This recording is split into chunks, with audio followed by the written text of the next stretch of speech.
Our next unit is arrays, और जो इसमें टॉपिक्स हैं one dimensional array and their declaration and initialisations, two dimensional array and their initialisations, multi dimensional arrays and dynamic arrays. तो इस unit में क्या क्या इंपॉर्टेंट क्वेश्चन है देख लेते हैं। फर्स्ट क्वेश्चन है what is an array, how it is different than ordinary variable, discuss rules to declare one dimensional array. अब इसमें इस क्वेश्चन में तीन पार्ट है। व्हाट इज एन एरे, तो एरेस को डिफाइन करना है। तो एरे मालूम ही क्या होता है, it is a collection of similar type of data elements और होमोजेनस डेटा एलिमेंट्स। उसको थोड़ा डिटेल में और एक्सप्लेन करना पड़ेगा आपको। It can be used to store multiple data, for example roll number और marks of various students and salaries of employees, name of various students. तो ये सारे एग्जांपल्स के साथ आपको थोड़ा बताना पड़ेगा एंड एरे का एडवांटेजेस ये भी थोड़ा इसमें एक्सप्लेन कर देंगे। How it is different than ordinary variables, तो एक एरे और एक ऑर्डिनरी वेरिएबल्स में क्या डिफरेंस है इसको एक्सप्लेन करना होगा। तो ऑर्डिनरी वेरिएबल्स जैसे मान लीजिए हम लोग कोई वेरिएबल बना रहे हैं इंट एक्स, तो उसमें केवल एट ए टाइम एक वैल्यू स्टोर कर सकते हैं, सिंगल वैल्यू। और फॉर एग्जांपल अगर एरे क्रिएट कर रहे हैं इंट ए ऑफ साइज 5, तो it can store multiple values, 5 elements it can be stored, 5 elements can be stored in it. तो इस तरह से डिफरेंस हमको एग्जांपल्स के साथ में बताना पड़ेगा। एरे का डिक्लेरेशन में साइज हमको प्रोवाइड करना पड़ता है, एक ऑर्डिनरी वेरिएबल में कोई साइज प्रोवाइड नहीं करना पड़ता है। एरे जब डिक्लेयर करते हैं तो उसको इनिशियलाइजेशन का मेथड उसका अलग होता है, एक ऑर्डिनरी वेरिएबल का इनिशियलाइजेशन का मेथड एक अलग होता है। तो ये सारे पॉइंट्स को हम लोग को एक्सप्लेन करना होगा। Discuss rules to declare one dimensional array, तो वन डायमेंशनल एरे को डिक्लेयर करने के लिए क्या क्या रूल्स है, जैसे कि size of the array should be positive integer, fraction में साइज नहीं हो सकता है, साइज 0 नहीं हो सकता है। डिक्लेरेशन में क्या रूल्स है और उसको हम लोग एक्सप्लेन करेंगे। एरे में जिस तरह का एलिमेंट को स्टोर करना है तो वैसा ही डेटा टाइप हम लोग यूज करेंगे to create an array declare करने के लिए। तो ये सारे पॉइंट्स को एक्सप्लेन करना होगा। द नेक्स्ट क्वेश्चन है what do you mean by array, तो सेम एरे को एक्सप्लेन करना होगा। And what are the different types of array, explain with example. अब different types of array two ways में हम लोग उसको डिफरेंशिएट कर सकते हैं। एक how data are stored and एक होता है what type of data is stored. तो किस तरह से अगर डेटा स्टोर हो रहा है तो उसमें हम लोग उसे डिफरेंशिएट कर सकते हैं। It is single dimension array and multi dimension array.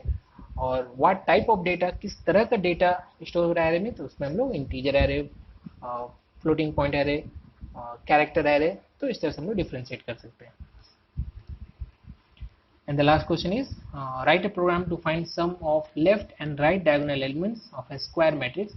अब एरे चैप्टर से two dimension array, single dimension array से प्रोग्राम, एटलीस्ट एक प्रोग्राम तो जरूर आएगा।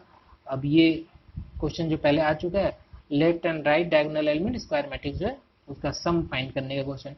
तो अब जरूरी नहीं कि यही क्वेश्चन आएगा, तो और क्वेश्चन आ सकते हैं, sum of the rows element, sum of the column elements, तो ये क्वेश्चन भी आ सकते हैं।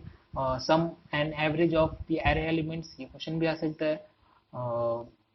तो इस तरह का क्वेश्चन। और 2D एरे में सम ऑफ टू डायमेंशनल एरे और सम ऑफ टू मैट्रिसेस, ये क्वेश्चन भी आ सकता है।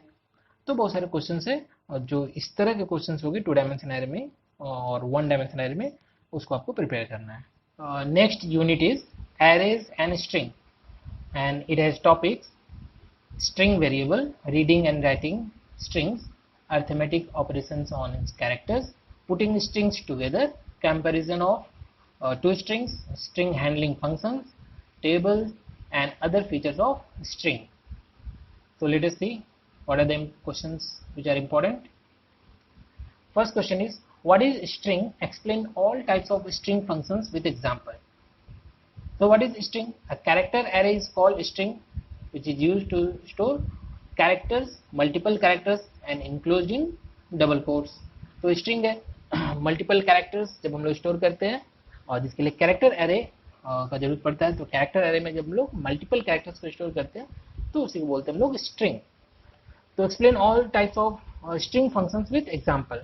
अब जो स्ट्रिंग फंक्शंस है, स्ट्रिंग मैनिपुलेशन फंक्शंस, तो उसको डिटेल में एक्सप्लेन करना पड़ेगा विद एग्जांपल्स। तो कुछ इंपॉर्टेंट जो स्ट्रिंग फंक्शंस है जो कि मैंने पिछले वीडियोस में एक्सप्लेन किया था, strlen function, strcmp function, strcat function, strcpy function, strupr function, strlwr, strchr, strchr तो इस तरह के और भी बहुत सारे लेकिन एटलीस्ट कम से कम 8 to 10 functions we have to explain in this question.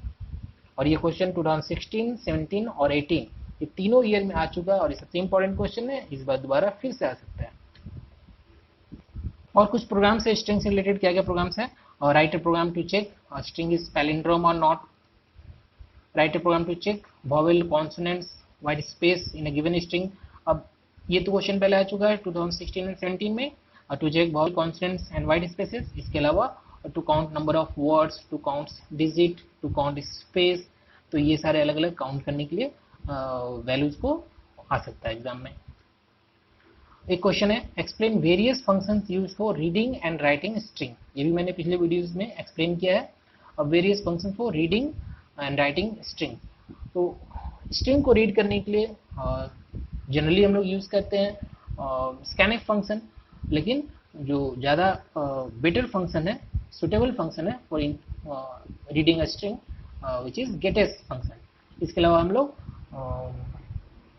Read function भी यूज कर सकते हैं, उसी तरह राइट करने के लिए स्ट्रिंग को डिस्प्ले करने के लिए हम लोग प्रिंटफ फंक्शन यूज कर सकते हैं, पुटफ फंक्शन यूज कर सकते हैं एंड राइट फंक्शंस भी यूज कर सकते हैं। और लास्ट जो एक प्रोग्राम है write a program to compare two string. अब दो स्ट्रिंग को कंपेयर करने के लिए क्वेश्चन नहीं आया है, आ सकता है कंपेयर करने के लिए स्ट्रिंग इक्वल है कि नहीं है, या कौन छोटा है कौन बड़ा है, which is greater which is smaller. तो अब इस प्रोग्राम को विदाउट स्ट्रिंग फंक्शन भी हम लोग कर सकते हैं, यूजिंग स्ट्रिंग फंक्शन भी कर सकते हैं, लेकिन स्ट्रिंग फंक्शंस यूज करेंगे तो उसके लिए कोई मार्क्स नहीं डिडक्ट होगा, तो इसलिए हम स्ट्रिंग फंक्शन कर सकते हैं, थोड़ा इजी रहेगा प्रोग्राम लिखने के लिए। तो कंपेयर करने के लिए strcmp फंक्शन और strcmpi फंक्शन ये हम लोग यूज कर सकते हैं। सिमिलरली पैलिंड्रोम के प्रोग्राम के लिए भी हम लोग स्ट्रिंग फंक्शन यूज कर सकते हैं कंपेयर करने के लिए, रिवर्स करने के बाद strrev फंक्शन से रिवर्स करने के बाद strcmp फंक्शन से हम लोग कंपेयर करके पैलिंड्रोम भी चेक इजिली कर सकते हैं। Next unit is functions. अब ये फंक्शन जैसा मालूम है, function is a building block of a C program or any program. Basically for any function oriented program or procedural oriented programming, function is building block of a program. So it is very important chapter for programming point of view. Programming point of view से function chapter बहुत ही important chapter है और इसको अच्छा से पढ़ना है और एग्जाम के लिए भी इंपॉर्टेंट क्वेश्चन जो तो मैं आगे बताऊंगा ही, लेकिन इस चैप्टर को प्रोग्रामिंग पॉइंट ऑफ व्यू से बहुत अच्छी तरीके से पढ़ना है, क्योंकि आगे जितने भी लैंग्वेजेस हम लोग पढ़ेंगे C++, जावा, विजुअल बेसिक, तो सब में ये कंसेप्ट बहुत ही इंपॉर्टेंट कंसेप्ट रहेगा। तो let us see what are the important questions. The first question is what is function, explain difference between user defined function and library functions. अब जैसे हम लोग को मालूम ही है कि फंक्शन दो तरह के होते हैं, user defined and library functions. All those functions which are already available in C and which are declared in various header files or various library, that means all the inbuilt functions which are already provided in C programming language are called library functions. So all the library functions are stored in different header files, declared in different header files in the form of their DLL files. तो ये सारे functions जो है library functions हो गए, और all those functions which are defined by the programmer for the specific uses, तो जैसा प्रोग्रामर को जब जिस फंक्शन का यूज है उस हिसाब से जो प्रोग्रामर डिफाइन किया है फंक्शन खुद से अपने से अपना प्रोग्राम में, तो उसको हम लोग बोलते हैं user defined function. Functions defined by the user is called user defined function. तो ये दोनों को डिफरेंशिएट करना है। यूजर डिफाइंड फंक्शंस के लिए कोई हेडर फाइल्स हमको इंक्लूड नहीं करना प्रोग्राम में, लाइब्रेरी फंक्शंस के लिए हेडर फाइल को इंक्लूड करना पड़ेगा, ठीक है। यूजर डिफाइंड फंक्शंस को हम लोग पहले डिक्लेयर करना होता है, then we have to define and then we can use, और लाइब्रेरी फंक्शंस को बस just we have to include the corresponding expected and for using the library function we have to include its header file and then we can easily use library functions. तो इस तरह से difference हम लोग को बताना है और दोनों तरह के फंक्शंस को एग्जांपल के साथ एक्सप्लेन करना है।